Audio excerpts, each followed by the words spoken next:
I want you to picture this. You spend 3 hours putting together a presentation. You walk into your boss's office, they flip through it, they look up and they say, "This isn't what I asked for. I need it to be redone by tomorrow." That's it. No thank you, no nice effort, no smile, just redo it. Now be honest, how many of you immediately thought, what a toxic boss? But here's where it gets interesting. I've coached leaders and teams for years and I've seen something fascinating. 2 employees can leave the exact same meeting. One walks away thinking, "I can't stand working for this person." The other walks away thinking, "I love how clear they are."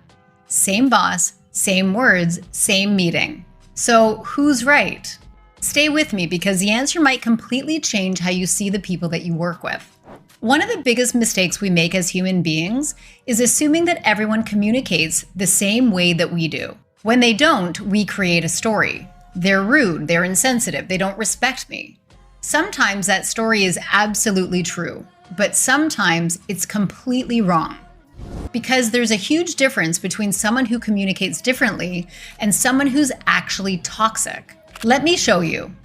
Imagine your boss walks by your desk and says, "Need that report by 3. That's it. No smile, no explanation, no please. How did that make you feel?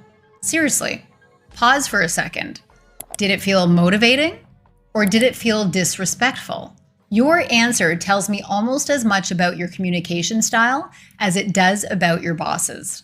This is exactly why I love behavioral psychology. There's a framework called DISC that helps explain why people experience the exact same interaction so differently. One personality style in particular often gets misunderstood: the high D. High D personalities value results, efficiency, confidence, action. If they ask, "What's your recommendation?"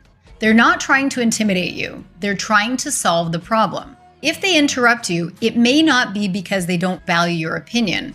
It's because in their mind, speed is respectful. But if your natural communication style values encouragement, harmony, or detailed discussion, that exact same behavior can feel cold and even hostile.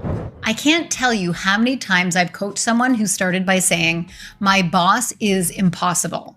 Then we spent an hour talking about how their boss communicates, not whether they're right or wrong, but how they're wired. And suddenly, everything clicked. The boss hadn't changed. The employee hadn't changed. The understanding had changed. Now, I want to be crystal clear. Understanding someone's personality should never become an excuse for poor behavior. Being direct is not toxic. Having high expectations is not toxic.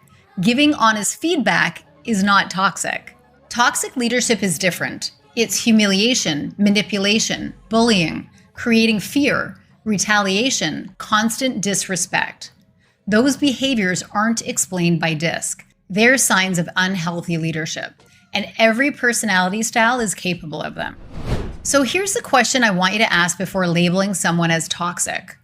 Are they intentionally causing harm, or are they simply communicating differently than I would? Because those are 2 completely different things. And confusing one for the other destroys relationships, at home, at work, even in marriages.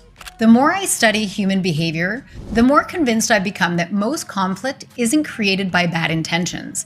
It's created by different communication styles. Tomorrow, when someone frustrates you, don't immediately ask, "Why are they treating me this way?" Instead, ask this: what if they're seeing this conversation completely differently than I am?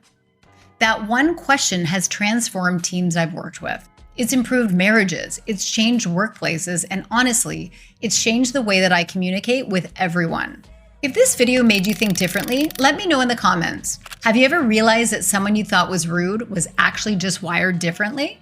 And if you'd like to discover your own communication style, I've included a free behavioral style quiz in the description below. And if you want to learn more about communication and behavioral styles, I'd love to see you in the next video.